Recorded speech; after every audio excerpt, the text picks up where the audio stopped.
नमस्कार. सध्या एका भोंदूबाबाचं प्रकरण खूप गाजतंय.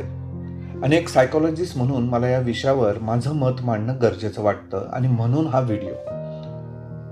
भोंदूगारी ही काही आजची समस्या नाही. शतकानुशतके ही प्रवृत्ती आपल्या अवतीभोवती वास्तव्य करते.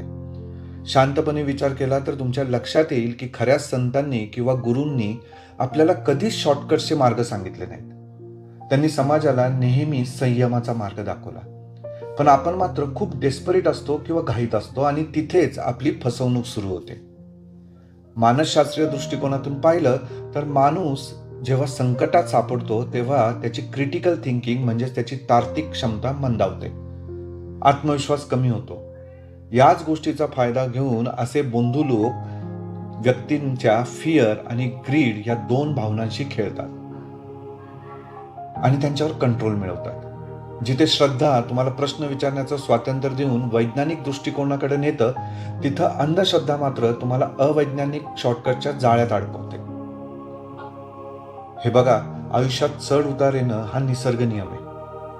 मग आपण आपल्या डाऊनफॉलमध्ये फसू नये म्हणून काय करावं? गरज आहे ती लहानपणापासून मुलांच्या पर्सनॅलिटी डेव्हलपमेंटवर काम करण्याची.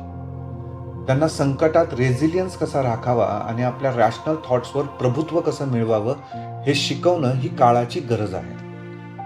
मुलांमध्ये तुमची इंटरनल स्ट्रेंथ कोणत्याही बाह्य चमत्कारापेक्षा जास्त प्रभावी ठरते हा विश्वास निर्माण करणं अनिवार्य आहे. शेवटी एक गोष्ट लक्षात ठेवा, संकट ही तुमच्या आयुष्यातली फुलस्टॉप नसून ती तुमच्या मानसिक क्षमतेची चाचणी घेणारे स्वल्पविराम असतात. तुमच्या कोणत्याही प्रॉब्लेमचं समाधान हे चमत्कारात नसून ते तुमच्या विवेकामध्ये दडलेलं आहे. स्वतःचे प्रश्न स्वतः सोडवण्याची हिंमत केली पाहिजे.